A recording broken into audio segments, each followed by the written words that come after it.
Albuquerque, New Mexico, February 28, 2024. The Black Pyramid was determined to be some type of a power generation system. For decades, government and military insiders have shared their extraterrestrial encounters with Linda Moulton Howe. And through her Earth Files podcast, Linda has been able to get their stories out to the public without exposing their identities. A man who heard my July 2012 Coast to Coast AM broadcast about the underground Dark Pyramid in Alaska called and told me that his once military pilot father had secretly flown in a civilian Huey helicopter to the underground pyramid site between Nome and Mount Denali. He said his father was told that the Black Pyramid was more secret than the Manhattan atomic bomb project in World War II. Linda Moulton Howe learned how to cultivate sources, protect sources, and as a result, people would share information with her, sensitive information that they didn't know what else to do with. People go to her. They trust her. A lot of these military guys, they really single her out.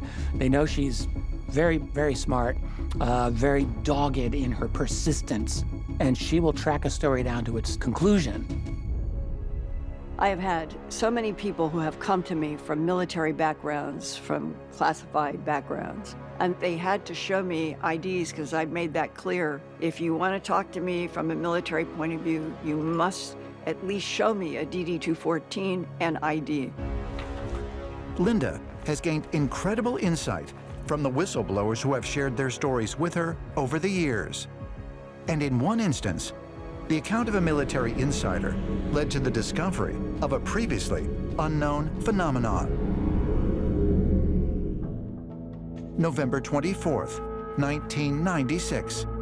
In a regular half-hour science segment on Art Bell's Dreamland, Linda conducts an interview with former Air Force First Lieutenant Robert Solis, who tells an incredible story. One of the guards said there was a UFO hovering right outside the front gate, glowing red, and it appeared to be saucer-shaped. And he wanted to know what to do. He was frightened. Solis was stationed at the Malmstrom Air Force Base in Montana and was in charge of a launch control facility when on March 24, 1967, multiple Air Force personnel witnessed a large UFO appear over the Minuteman missile system. All of a sudden, we hear these horns go off, loud horns, which we knew what that meant. It meant there was a problem. We looked over at the board. This was a bank of lights, and missiles started going from operational to no-go in seconds. We lost all 10 of them, right in rapid succession, while this object was still up there.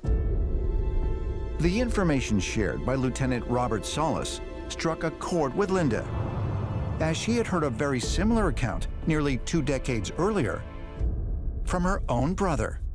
In November of 1975, late at night, the phone rang. It was my brother, who was in the U.S. Air Force, stationed at Malmstrom Air Force Base in Montana, on a Minuteman missile site. Everybody, including him, see 300 feet diameter, estimated, orange fluorescent light. It was right over one of the Minuteman missiles. So I have that as a personal experience with my own brother.